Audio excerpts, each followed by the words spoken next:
Oi, gente, tudo bem? Meu nome é Yasmin. Estou aqui hoje para fazer a correção de algumas das questões de filosofia e sociologia do último simulado Bernoulli. Bora lá?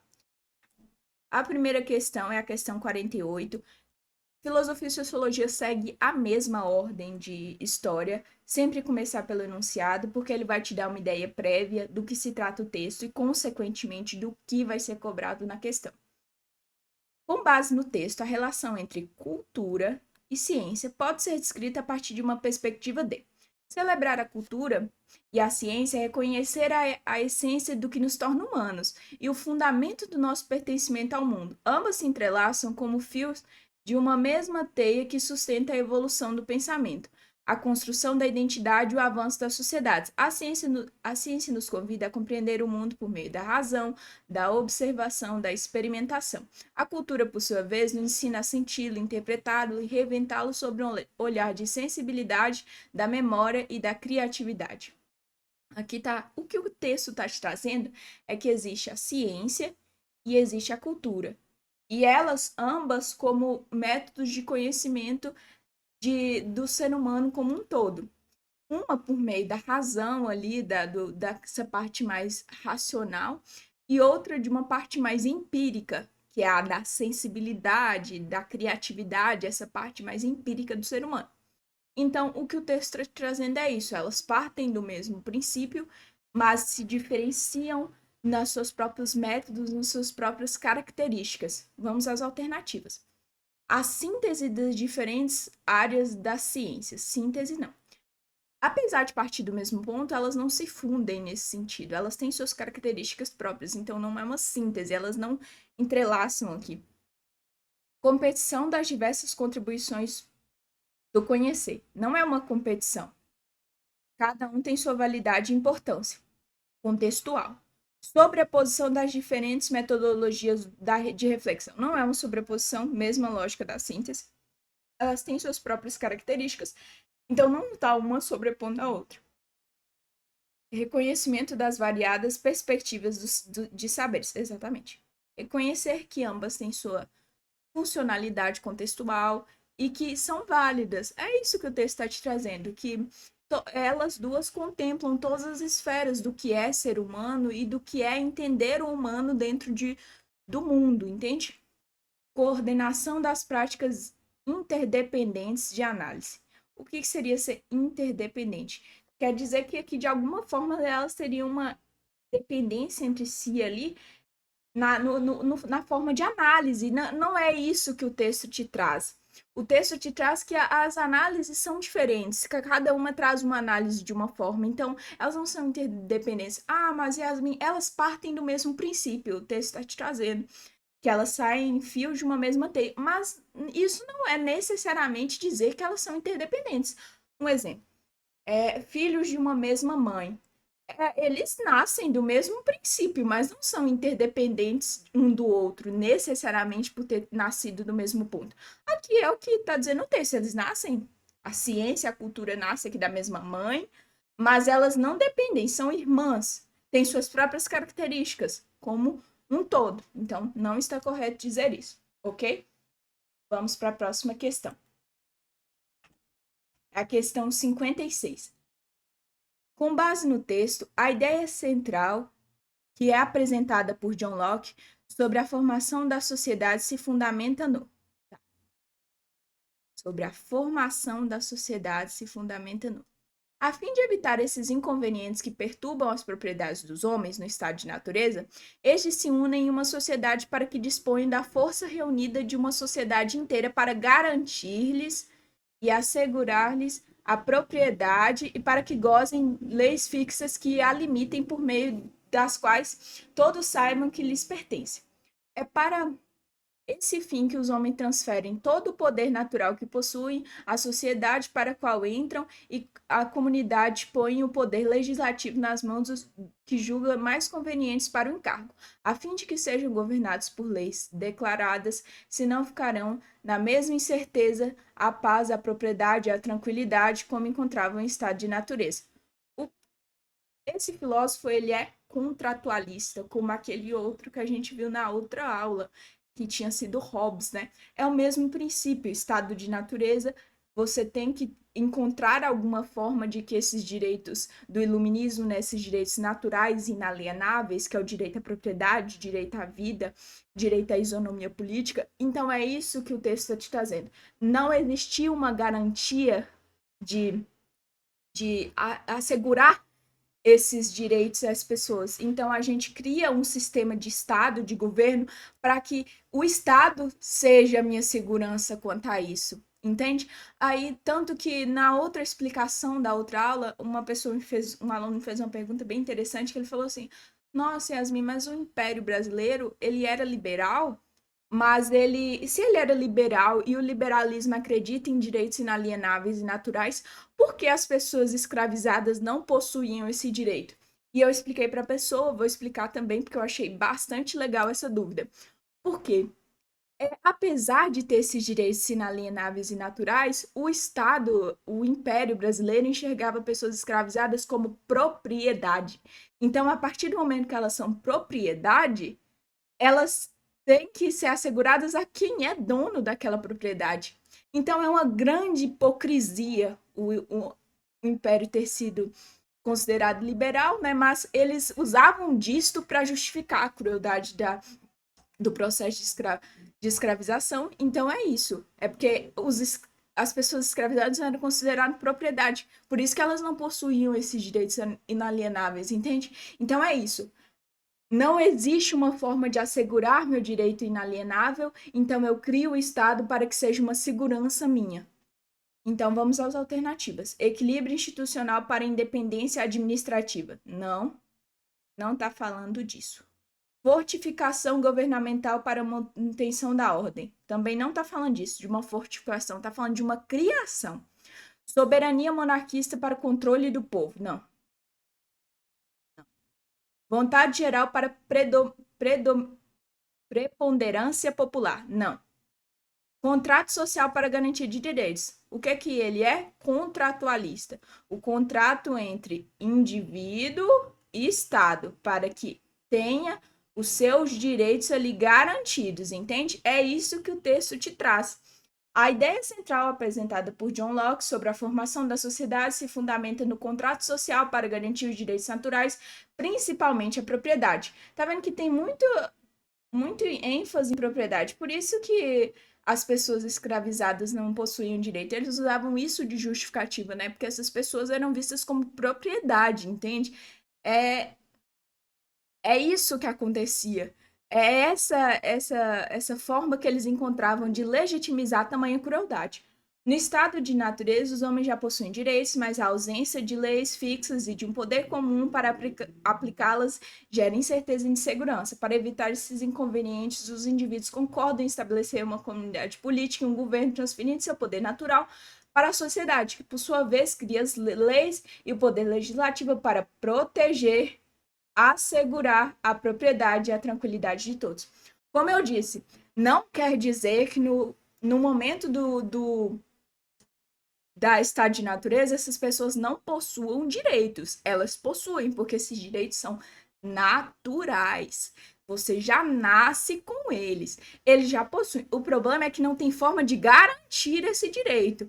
Porque se eu brigo por uma propriedade aqui no estado de natureza, nós temos os direitos inalienáveis, os direitos naturais. Aí não tem ninguém para garantir essa comunicação entre nós dois aqui. Então a gente transfere o poder para o Estado para que o Estado seja esse regulador. É isso que acontece no contratualismo, entende? Beleza, vamos para a próxima questão. É a questão 69.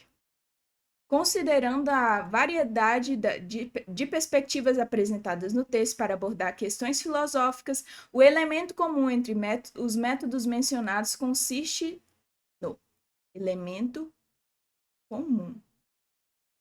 Existem muitos métodos de se fazer filosofia, sendo que alguns são mais bem adaptados a certos tipos de busca da verdade e outros são melhores adaptados a outros tipos de respostas filosóficas. Por exemplo, a verificação empírica é apropriada à história, enquanto o método científico é o estudo do mundo natural. Contudo, nenhum dos dois é adequado para a descoberta da verdade relativa à verdade pessoal de valores. Adequada à verdade relativa à verdade pessoal ou a valores. Já o método dedutivo somente pode ser usado onde a pessoa tem acesso a premissas matemáticas, teológicas ou filosóficas, com base nas quais pode fazer deduções lógicas. É um erro imaginar que existe só um método pelo qual pode-se chegar à descoberta da verdade. Essa questão se relaciona com a primeira questão que a gente resolveu, porque traz a mesma ideia, né, de campos de conhecimento diferentes, mas que chegam ao mesmo padrão de análise. O que está falando aqui é que, desde que seja uma análise coesa e rigorosa do conhecimento, independe se for empírico ou racional. Entende? Aqui, ó, o que está falando aqui é que não se chega a um conhecimento relativo, tem que ser uma verdade de uma forma criteriosa e rígida. Vamos às alternativas. Reflexão sistemática e criteriosa dos objetos do conhecimento. Exatamente. O que está falando aqui é que a filosofia tem vários ramos, mas que todos eles dependem de uma reflexão sistemática e criteriosa, porque se for empírico, ainda exige que tenha essa análise, entendeu? Busca da verdade subjetiva por meio das reflexões metafísicas. Subjetiva não. Lembra que o texto está falando aqui que não chegam a verdades relativas? Mesma coisa. Raciocínio dedutivo baseado em premissas específicas. Não. Não necessariamente dedutivo. Aplicação do método científico em todas as áreas? Não. Em todas as áreas não. Está falando aqui que pode-se usar outros métodos, tanto como empírico ou outros. Verificação empírica para validar as hipóteses. Mesma coisa dessa alternativa aqui, ó. Aqui ele está reduzindo. Aqui está falando só uma forma de resolver. Aqui está falando outra forma de resolver só. E ambas aqui podem ser qualquer uma. Então, seria reduzir, reduzir. Seja através da ciência, da história ou da lógica, o que nos une em todas essas abordagens é reflexão sistemática e criteriosa. Ou seja, que algo seja considerado um método de busca pela verdade. Ele não pode ser um pensamento aleatório. Ele precisa ser organizado e seguir regras ou critérios rigorosos de análise. Ok? Vamos para a próxima questão. É a questão 77. Em sua carta para Thomas Morris, Erasmo de Roterdã exploram os princípios de literatura humanista. É provável que não faltem os detratores para caluniar minhas brincadeiras, ora como futilidades inconvenientes para um teólogo, ora terem um tom mordaz demais para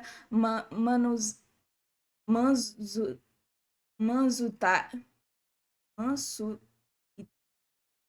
cristã. Tenho embolado aqui. E clamarão que tomo como modelo a comédia antiga, atacando a todos sem trégua. Gostaria, porém, que aqueles que se sentem ofendidos com o meu tema se dessem conta de que não sou o inventor do gênero. E já no passado, muitos grandes autores fizeram o mesmo. Muitos séculos atrás, Homero cantou por brincadeira a guerra dos camundongos contra os rãs, Polícrates, incorrendo nas críticas de Isócrates, fez um elogio a Busíris. São brincadeiras à apoteose de Cláudio, escrita por Sêneca, diálogo entre Grilo e Ulisses de Plutarco. O que está falando aqui é que o Erasmo ele trouxe a ideia de que, apesar de ele ser um teólogo, ele poderia fazer esse tipo de sátira. O que ele faz é uma sátira. Então, é isso que ele está te trazendo. Ele falando que a ideia de medieval, dessa seriedade, não é necessário. É isso que ele está falando. E aí, o que é o humanismo? O humanismo é essa ideia do antropocentrismo, da racionalidade, esse o homem como centro, e valorização dos clássicos greco-romanos. Então, aqui o que está falando? Ó, ele cita vários clássicos, ó, Homero, Polícrates, Sêneca. Então, tá vendo que ele tem também uma valorização dos clássicos, que é outra característica do humanismo. Então, vamos às alternativas. Analisar a crítica poética medieval. Não está falando disso. Defender o dogmatismo eclesiástico. Pelo contrário, Ele tá falando que não é necessário, porque apesar dele ser um teólogo, ele pode fazer um tipo de sátira, ele não tem que ter essa firmeza, essa forma de dogmática desse concreto assim. Propor um discurso livre de teologismos, não. Ele está falando de fazer sátira, mas não de quebrar o teologismo. Ele continua sendo teólogo. Inspirar seu discurso em escritos clássicos. Exatamente. Característica do humanismo, e caso você não soubesse disso, né? Ah, Yasmin, eu não sei que o humanismo tem valorização de clássico. O texto te traz isso. No final aqui ele fala: não sou eu que inventei isso, minha galera. Já existe isso há muito tempo. E quem inventou isso foram clássicos. Então ele usa esses clássicos como uma validação da sua própria interpretação. Ele fala: eu faço sátiras, mas eu tenho ali minha legitimação, porque os clássicos também faziam isso. Desmerecer a comédia como sentimento humano. Nada a ver, ele não está fazendo isso. Ele está fazendo pelo contrário, ele está falando que é necessário fazer esse tipo de sátira.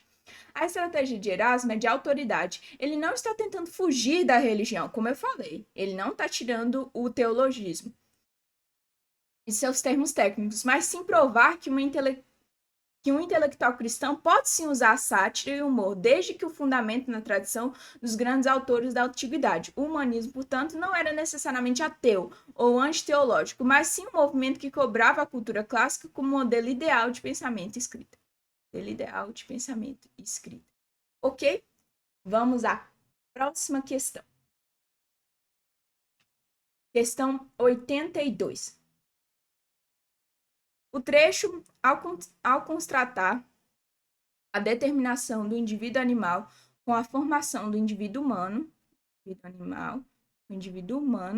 pela educação, aponta que a diferença essencial reside no: um animal é, por seu próprio instinto, tudo aquilo que pode ser. Uma razão exterior a ele tomou por ele antecipadamente todos os cuidados necessários. Mas o homem tem necessidade de sua própria razão. Não tem instinto e precisa formar por si mesmo um projeto de sua conduta. O que o Kant está falando aqui é que o ser humano ele não é guiado somente. Claro que tem uma parte instintiva do ser humano, porque apesar de tudo, também somos animais. Mas a maior parte de tudo é racional. Por exemplo, eu tenho um gato. E às vezes ele sai correndo pela casa sem sentido nenhum. E eu percebo que nem ele entende o próprio comportamento dele. Ele fica meio perdido. Por que eu estou fazendo isso? É instinto. Ele nasceu para que esse tipo de comportamento seja regra. Agora, o ser humano não. O ser humano, tudo que a gente vai fazer depende de um princípio racional. Outro exemplo. Eu sou uma pessoa extremamente ansiosa. E tudo que eu faço, eu já deliberei na minha mente 350 vezes anterior àquela ação. Então, tudo é racional, tudo é decidido dentro da racionalidade. Mesmo que tenha a influência instintiva, ainda o racional é o que define todas as nossas ações. É isso que o Kant está falando. Não somos o instinto não está externo a gente não é guiado somente por isso, como os animais que sabem que tem que comer, sobreviver. A gente existe dentro de uma sociedade muito complexa que exige essa racionalidade. Vamos às alternativas. Desejo de atingir satisfação, não. Esse desejo de atingir satisfação seria a ideia de eudaimonia, né? Que tudo que a gente faz no mundo é para chegar à felicidade, mas não é um princípio do Kant e também não é o que o texto está te trazendo. Mas caso fique de conhecimento a mais, esse atingir a satisfação seria uma eudaimonia. O uso da razão nas deliberações. Exatamente o que eu expliquei aqui para vocês. E tudo da gente depende de uma racionalidade. Todas as decisões que a gente toma depende de uma interpretação racional daquilo. Você decidiu entrar no personal Enem baseado em uma racionalidade. Você fez, eu quero entrar por isso, eu quero entrar por aquilo. Eu teve um princípio racional dentro daquilo. Não foi um animal guiado por instintos, entende? Demanda das leis para a sociedade. Não está falando que é comandado necessariamente por leis, está falando que é comandado por princípios racionais. Imposição dos costumes na decisão. Não. Apesar de ter uma imposição cultural e de padrão de vida, o que o Kant está te trazendo aqui não é isso. Desenvolvimento das artes pela imaginação. Também não. Ele nem está falando de arte, seria absurdo essa questão aqui. O animal é determinado pelo instinto. Ele já nasce pronto para ser o que é, guiado por uma razão exterior, leis da natureza. Como eu disse, meu gatinho correndo pela casa, ele nasceu para isto. O ser humano não possui esse guia instintivo completo. Ele precisa de sua própria razão para criar um projeto de conduta. Ou seja, o humano é um ser que precisa se construir e decidir como agir. Beleza? Vamos para a próxima questão. É a questão 85. O texto expressa o esforço de Jean-Paul Sartre em construir uma filosofia com base na. De novo, Sartre aqui. Espero que tenham entendido aquela outra explicação, porque eu acredito, creio, espero que com a explicação anterior e com o aprofundamento seus também, tenham conseguido resolver essa questão aqui. Com efeito, sou um existente que aprende sua liberdade através de seus atos, mas sou também um existente cuja existência individual e única temporaliza-se como liberdade. Assim, minha liberdade está perpetuamente em questão em meu ser. Não se trata de uma qualidade sobreposta ou uma propriedade da minha natureza. É precisamente a textura do meu ser.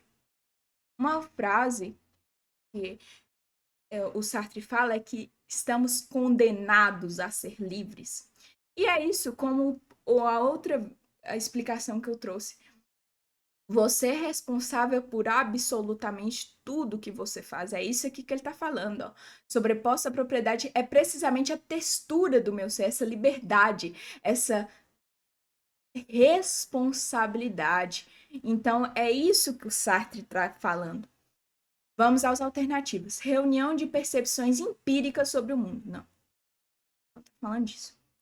Formulação de hipóteses subjetivas sobre o ser. Não. Não é subjetivo. Ele está falando de responsabilidade. Ele está falando somos livres, essa liberdade como essência, essa liberdade como condenação, e por isso temos total responsabilidade sobre qualquer consequência de nossos próprios atos. Adesão dos padrões de investigação científica, não está falando sobre isso. Determinação da ação livre do sujeito sobre si. Exatamente. Ação livre, liberdade, e essa liberdade, consequentemente, terá consequências. E por isso que ela é uma condenação. Estamos condenados a ser livres, porque essa liberdade não vem sozinha, ela vem com várias imposições e várias ramificações de uma mesma decisão. Incorporação do saber puramente racional também. Né? A liberdade como essência. Ele afirma que a liberdade não é um adendo ou uma propriedade da natureza, mas a própria textura do meu ser. Para Sartre, o ser humano é fundamentalmente livre, porque ele não nasce com nenhuma predisposição ou decisão, não nasce com nenhum destino, não nasce um acaso, e esse acaso depende de uma liberdade, e essa liberdade vai te colocar a par de todas as suas responsabilidades, ok? Vamos para a próxima questão. É a questão 89. O espanto ou maravilhamento, de acordo com o texto, é importante para espanto ou maravilhamento. Se aproximarmos o pensamento sistemático à filosofia, devemos observar que há atitudes que levam à elaboração desse pensamento. A admiração, como sinalizaram Platão e Aristóteles, é o ponto de partida para o conhecimento. O sentido grego da palavra admiração é espanto. Quando estamos diante de uma situação diferente, inesperada, temos a atitude de admiração, e essa atitude é o ponto de partida para o ato de filosofar, pois nos leva à descoberta da nossa própria ignorância e à indagação sobre o que ignoramos. O que o texto está te falando é que a partir do... você conhece algo desconhecido e esse algo desconhecido te leva aos conhecimentos aqui, que seria o ato de filosofar. Então, o desconhecido te leva ao ato de filosofar. Como eu disse, por isso que eu falei na outra aula da correção desse mesmo simulado, que era incorreto dizer que as pessoas que chegavam a deduções de monstros marinhos eram irracionais, porque elas chegaram ao espanto de um mar tenebroso, que levou a uma dedução de monstros marinhos. Apesar dessa dedução estar incorreta e ser mítica, funcionou como essa forma de reflexão do espanto, que é um ato de filosofar. Eu estou diante de algo desconhecido e tenho esse ímpeto de filosofar, tenho essa vontade de descobrir e de querer saber mais. O que foi o princípio de todos os filósofos da antiguidade e todos os contemporâneos também. Vamos às alternativas. Valorizar o saber da tradição. Não está falando que necessariamente saber de tradição. Instigar a curiosidade da reflexão. Exatamente. O espanto instiga a reflexão, porque estou diante de algo que não conheço, quero descobrir, vou filosofar. Aprimorar o método das ciências também não. Aumentar a ansiedade do indivíduo? Não. Exaltar a lucidade do conhecimento? Não. Ludicidade do conhecimento, perdão. Também não. Não está falando que necessariamente esse conhecimento vai ser lúdico. Não. O que está falando é que você vai estar diante de algo desconhecido e seu primeiro ação como indivíduo racional é o ato de filosofar, porque você vai procurar explicações para aquele fenômeno e vai desenvolver essas reflexões. É isso que está falando, ok? Vamos para a próxima questão. Aí, agora começou sociologia, né? Questão 49. As consequências sociais do contexto histórico realçado pelo autor e que resultou nas preocupações dos primeiros filósofos foram. Tá falando das consequências de algo e que essas consequências geraram os pensamentos dos primeiros filósofos. Durkheim, Comte.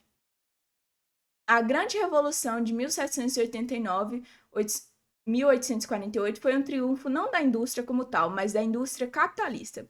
Não da liberdade, da igualdade em geral, mas da classe média ou da sociedade burguesa liberal. Não da economia moderna ou do Estado moderno, mas das economias dos estados como uma determinada região geográfica do mundo. Parte da Europa e alguns trechos da América do Norte, cujos centros eram estados rivais e vizinhos da Grã-Bretanha e França. A transformação de 1789 a 1848 é essencialmente um levante gêmeo que se deu de dois países dali e se propagou no mundo todo. A Era das Revoluções. E tá falando da a Era das Revoluções, correto. Vamos às alternativas. O que o texto está te trazendo é que esse processo da revolução não foi isolado. Essa revolução industrial, apesar de ter iniciado na Inglaterra, ela não se isolou naquele momento, ela foi se expandindo e modificando várias outras dinâmicas, além da somente a indústria. O crescimento das cidades industrializadas e a gentrificação promovida por políticas públicas. Vamos ver se faz sentido. Uma consequência da Revolução Industrial. O crescimento das cidades industrializadas faz sentido. Aí, que resultou nas preocupações do primeiro filósofo. A gentrificação promovida por políticas públicas. Primeiro que a gentrificação não foi por política pública. E também não foi uma preocupação inicial dos filósofos, dos sociólogos filósofos. Não. O combate aos interesses da aristocracia, isso é uma consequência da Revolução Industrial? Não é um combate aos interesses. Teve um interesse, o interesse da elite manteve-se preponderante. É as perseguições aos operários pela burguesia. Essa segunda aqui faria sentido, né? Porque aí faria sentido mais em relação ao Marx, né? Mas, mesmo assim, a primeira não faz sentido, né? A primeira questão aqui. A unificação das funções operárias nas fábricas e a concretização dos direitos civis. Por que a concretização dos direitos civis iriam gerar preocupação nesses primeiros filósofos? Não faz sentido, né, gente? O desenvolvimento da produção industrial e a construção de direitos trabalhistas. Novamente, não tinha direitos trabalhistas, mas caso tivesse, não geraria revolta nesses filósofos, nessa preocupação. O esfalecimento do tecido social faz sentido, que aqui está falando que mudou-se toda uma dinâmica, porque teve um êxodo rural muito grande, mudou-se a vida privada, porque a jornada de trabalho era enorme, então tudo isso esfaleceu o tecido social, mudou tudo. E as desigualdades e problemas sociais. Exatamente. Isso gerou preocupação dos primeiros sociólogos. A sociologia surgiu justamente como uma ciência de crise, As mudanças provocadas por essas duas revoluções foram tão profundas que as formas antigas de organizar a vida, tradições, laços familiares, rurais, religião perderam a força, como eu disse. Mudou-se tudo porque era preciso trabalhar em indústrias por várias horas. Isso gerou o que o texto alternativa chama de esfalecimento do tecido social. A transição brusca do campo para as cidades industriais desestruturou as comunidades tradicionais.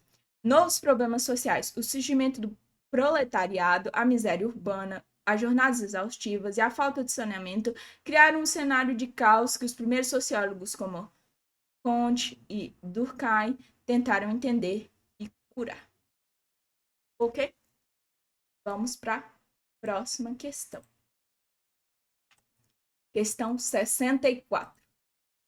O discurso de Ailton Krenak na Assembleia Nacional Constituinte de 1987 evidenciou a luta indígena pela.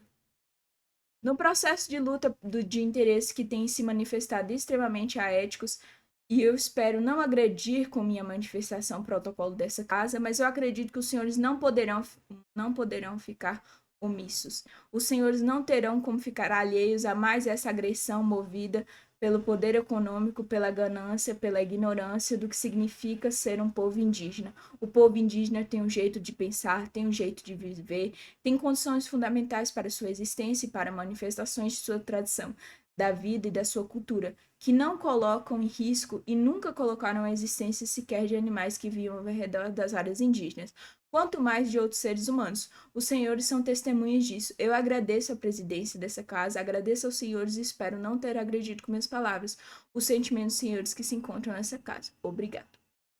Ele é um líder indígena, né, o Ailton Krenak, um grande escritor. Inclusive, ele é um excelente repertório para redação. Aconselho que vocês pesquisem um pouco sobre ele. Vamos às alternativas. O que ele está falando aqui é reivindicando, né? Direitos indígenas. Ele deu esse discurso para alertar que, às vezes, procura-se justificativas para que se retire direitos dos indígenas, dos indígenas, falando aqui que eles oferecem risco aos animais ou até pessoas, para que sejam minados esses direitos, direitos que são poucos, direitos que são limitados ainda, então que é de uma tamanha injustiça. A luta indígena evidenciou a luta indígena pela divulgação das culturas? Não. Apesar dele citar aqui que os indígenas têm suas culturas, têm seu modo de vida, aqui o importante, no momento, o foco não é esse. Indenização das vítimas, ele também não nem cita isso. Validação de lideranças? Não. Ele não está falando isso. Formalização de direitos? Sim. Ele está falando, a gente tem que se formalizar esses direitos porque sempre vai achar um jeito de tentar deslegitimizar a vivência indígena e colocar eles como essas pessoas como não possuidores de direitos, entende? Consolidação de saberes, como eu disse, apesar dele citar a forma de viver dos indígenas, o foco do texto não é esse. O foco do texto é falar aqui que ele está pedindo mais direitos. Ele está falando que não quer agredir aos senhores, mas eu peço que o jeito de viver dos indígenas seja valorizado e que esses direitos não sejam tirados deles. Entende? Da minha comunidade. Ok? Vamos para a próxima questão. Questão 72. Conforme o contexto apresentado no texto, qual das alternativas a seguir é uma das consequências ocasionadas pelo fenômeno da Revolução Industrial? Em 1834, o capitalismo industrial estava prestes a iniciar. Grandes massas da população trabalhadora pareciam mais espectros de um pesadelo do que seres humanos. Mas se os trabalhadores estavam fisicamente desumanizados, as classes dominantes estavam moralmente degradadas. A unidade tradicional de uma sociedade cristã cedia lugar a uma negação de responsabilidade por parte dos riscos da relação às condições de seus semelhantes. As duas nações assumiram sua forma. Está falando aqui que a Revolução Industrial tirou vários direitos. Tirou não, né? Já não existiam esses direitos e ainda teve o problema de ter jornadas exaustivas, de poucos ou inexistentes direitos trabalhistas e outros diversos problemas provocados por esse período. Êxodo urbano, não. Urbano, não. Êxodo rural. As pessoas deixaram o campo para irem para a cidade. Desigualdade social, sim. Por quê? Com o período da Revolução Industrial, com a relação com o capitalismo, cria-se também, não que as desigualdades sociais não existiam, muito pelo contrário, sempre existiu. Mas o que eu quero dizer é que se aprofundou essas desigualdades porque agora tem esse acúmulo de capital. Porque esses donos desses meios de produção vão acumular e não vai ser transferida ao trabalhador parte significativa do seu trabalho transferido. Porque você vende sua força de trabalho, seu tempo para aquela empresa e ela vai lucrar muito mais. Você não recebe nem isso aqui do que significa realmente seu trabalho, entende? Racionalismo industrial? Não. Fortalecimento operário? Não. Infelizmente, não. Desenvolvimento humano? Teve desenvolvimento humano, mas aqui não necessariamente por conta disso, né? Então, não. Ok? Vamos para a próxima questão. Questão 73. O texto mostra que uma das grandes interesses dos intelectuais pré-sociologia do século XIX era esse debate que opunha o modelo igualitário da ilustração de doutrinas raciais faz parte, no entanto, de um problema mais remoto, sobre as origens da humanidade. Duas grandes vertentes aglutinavam os diferentes autores de que na época enfrentavam o desafio de pensar a origem do mundo. De um lado, um monogenista dominante até meados do século XIX congregou a maior parte dos pensamentos que, conforme as escrituras bíblicas, acreditavam que a humanidade era una. Pensava-se na humanidade como um gradiente, que iria do mais perfeito, mais próximo do Éden, ao menos perfeito, mediante a degeneração, sem pressupor, no primeiro momento, uma noção única de evolução. A versão poligenista permitiria, por outro lado, o fortalecimento de uma interpretação biológica na análise dos comportamentos humanos, que passam a ser crescentes encarados como resultado imediato de leis biológicas naturais. Esse tipo de viés foi encorajado sobretudo pelo nascimento simultâneo da frenologia e antropometria, teorias que passaram a interpretar a capacidade humana tomando conta do tamanho e proporção do cérebro em diferentes povos. Aqui o que o texto está falando é que esses interesses eram de justificar essa dominação imperialista, criar formas de legitimizar esses domínios e essas explorações, principalmente por conta dessa citação aqui da frenologia e da antropometria. É falando de alguma forma que pessoas teriam as mais evoluídas e as menos evoluídas. Aí segue o determinismo biológico, o racismo científico, o fardo do homem branco. O que seria esse fardo do homem branco? Que seria esse homem europeu que seria enviado para levar civilização a essas populações, principalmente populações do continente africano. Então é isso, eles criavam formas de ciência, pseudociências, porque não tinha nenhuma comprovação eficaz, para legitimizar suas próprias condutas. Entende? Usar teorias científicas para justificar as desigualdades sociais. Exatamente. Eles usavam essas teorias para justificar suas próprias condutas. Negar teorias evolutivas para ampliar os avanços antropológicos. Não. Correlacionar teorias biológicas para legitimar princípios morais. Também não. Interpretar escritos sagrados para confirmar preceitos religiosos. Não está falando de só escritos sagrados, né? Está falando de outras coisas também.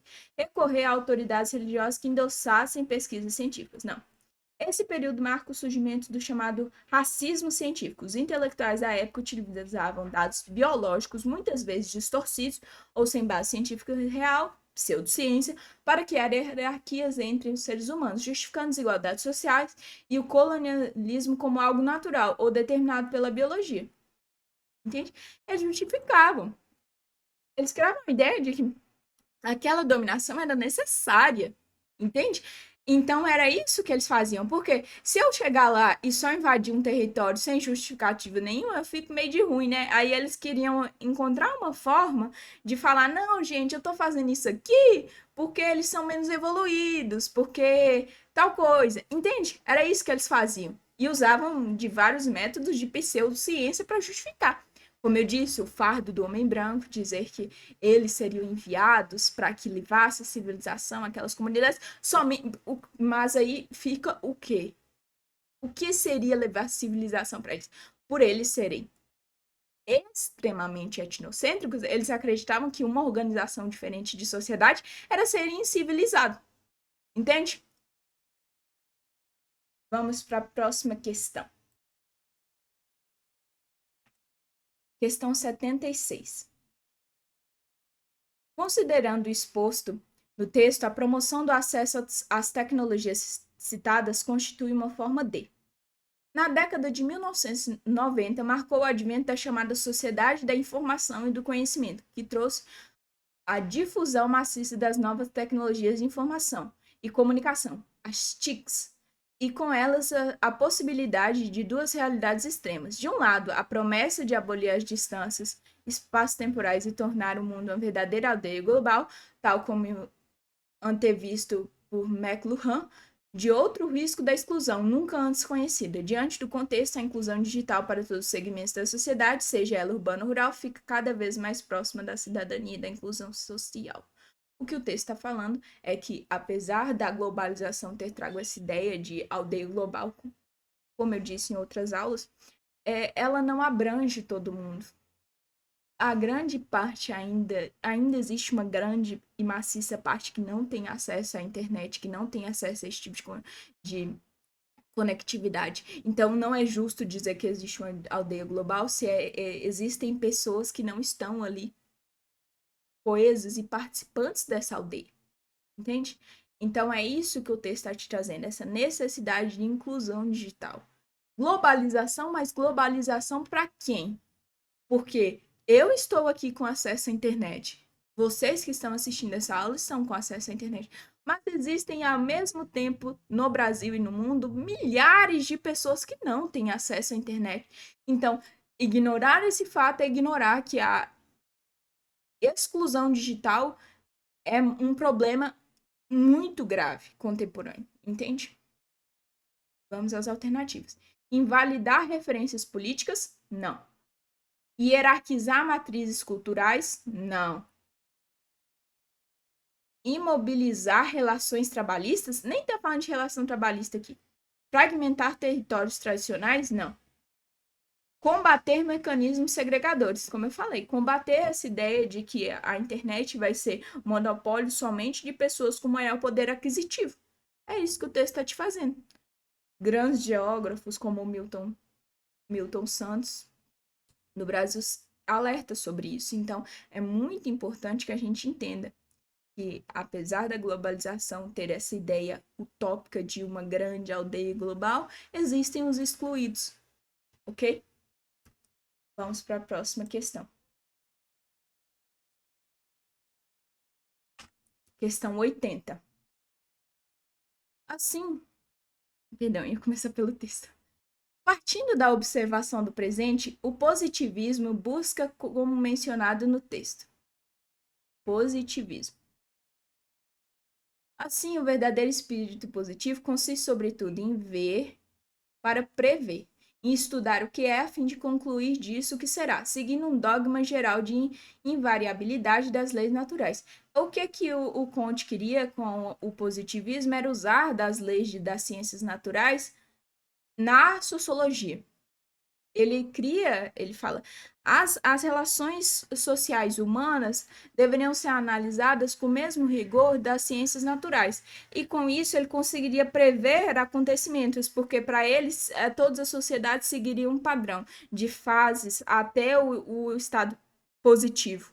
Então era isso que ele queria, pegar padrões, como se faz em ciência natural, e colocar isso no estudo da antropologia, entendeu? Moldar cidadãos que vivenciam a realidade material? Não. Confirmar as ideias que humanizam os dogmas religiosos? Não. Apaziguar os conflitos que acometem os saberes científicos? Ele não estava tentando fazer isso.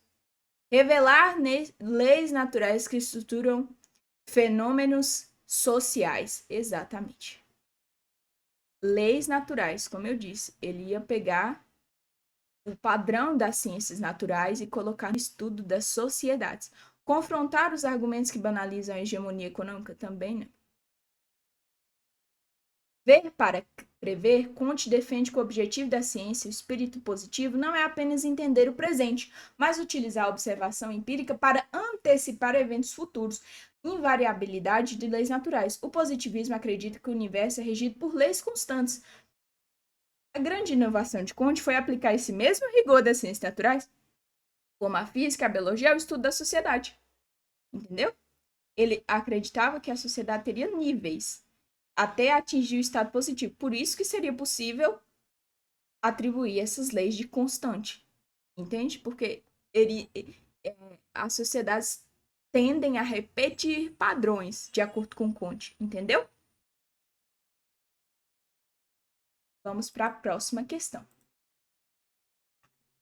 Questão 83. A questão feminina indicada nos textos ressalta que a situação dos papéis sociais das mulheres são: a ordem social funciona como uma imensa máquina simbólica que tende a ratificar a dominação masculina. Diariamente ouvimos piadinhas, canções, poemas ou vemos-nos diante de contos, novelas, comerciais, anúncios ou mesmo livros didáticos de toda uma produção cultural que dissemina imagens e representações degradantes ou que, de uma forma ou de outra, nos diminuem enquanto mulheres. Essas imagens acabam sendo interiorizadas por nós, muitas vezes sem nos darmos conta disso. Aqui está falando da organização da dominação masculina como uma estrutura do patriarcado. Então, está falando que essa ordem social funciona como algo estrutural mesmo, que está ramificado em tudo. Aí aqui dá exemplo de piadinhas, canções, contos, novelas, que está tudo de uma forma para levar à dominação masculina. Entende? Vamos às alternativas. Deliberadamente contestados na sociedade pelo seu caráter arbitrário. Não. Aqui não está falando que é contestado pela sociedade. Pelo contrário, o texto 2 traz que é normalizado. Que às vezes a gente repete esses padrões por estar tão internalizado dentro da gente. Socialmente construídos em um espaço pautado por valores masculinos. Exatamente. Tradicionalmente rejeitado pelos homens que fazem parte da vida social. Não está falando aqui que é necessariamente rejeitado. Arbitrariamente definidos pelas próprias mulheres? Não. Simultaneamente construído por meio do amplo diálogo da esfera pública? Também não é construído por um amplo diálogo. Está falando aqui é construído de uma forma para conceder privilégios aos homens. A teoria de Bourdieu argumenta que a dominação masculina não é natural, mas sim uma construção social que se perpetua por meio de mecanismos simbólicos, tornando as hierarquias de gêneros invisíveis e naturalizadas. A violência simbólica impõe significados e naturaliza as relações de poder, fazendo com que homens e mulheres incorporem papéis desiguais. Aqui, essa violência simbólica se realiza nisso que é a segundo texto cita, sabe? Essas canções, poemas, esse tipo de violência simbólica, né? Que está entranhado na própria cultura de uma sociedade. Entendeu? Vamos para a próxima questão. Questão 87. Se o texto aborda como a indústria cultural, por meio da imprensa, reforça a ideologia ao massificar informações para. Aqui está trazendo novamente aquela ideia de massificação de informações e da indústria cultural, que foi trazida no outro simulado. Foi trazida no outro simulado também. Se os jornais, então, devem ser encarregados do dever de traduzir toda a vida pública da humanidade, de forma que todo homem adulto alcance a ter uma opinião em todo debate, eles falham. Estão prestes a falhar. Em qualquer futuro que possamos conceber, eles continuarão a falhar. Não é possível supor que no mundo marcado pela divisão de trabalho e a distribuição de autoridade possa ser governado por opiniões universais em toda a população. Está falando aqui que não é possível que essas populações tenham realmente seus viés de de conhecimento respeitados. Essas pessoas, na verdade, são parte de uma grande massa, elas são massa de manobra, elas não têm, na verdade, uma verdadeira opinião, tanto que ainda o que ele está citando aqui é jornal, mas aí a gente pode falar hoje em dia sobre algoritmo.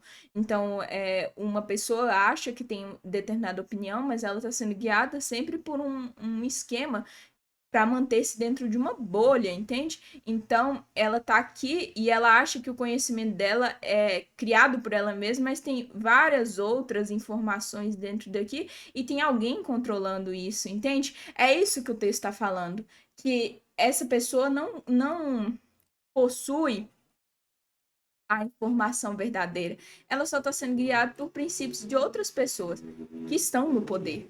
Manipular o engajamento digital? Não. O texto não está falando sobre isso. Impedir o exercício institucional? Não. Reduzir o pensamento autônomo. Como eu falei, a pessoa está dentro de uma bolha e ela acredita que ela está pensando de forma autônoma, que ela está tendo suas próprias opiniões, mas como o próprio texto diz, são massificação e são parte de um mesmo sistema. Restringiu o processo democrático? Também não, porque não está restringindo, está falando que essas pessoas têm direito a falar o tempo todo suas opiniões, mas que na verdade essas opiniões estão sendo guiadas e estão sendo controladas, mesmo que elas não percebam. Desconstruir o parâmetro científico? Também não. A questão não está falando sobre isso. Como eu falei, olha aqui, ó. O homem adulto alcança ter uma opinião em todo debate e eles falham, estão prestes a falhar em qualquer futuro que possamos conceber. Eles continuarão a falhar, porque não é possível que essas pessoas tenham uma verdadeira opinião se tem tanta massificação de opiniões, entendeu? Vamos para a próxima questão. Ok. Gente, gostaria de agradecer novamente pela oportunidade. Queria dizer que meu WhatsApp está aberto para qualquer tipo de dúvida. E é isso. Espero que tenham gostado da aula. Qualquer dúvida, novamente, contatar no privado. Beleza? Obrigada.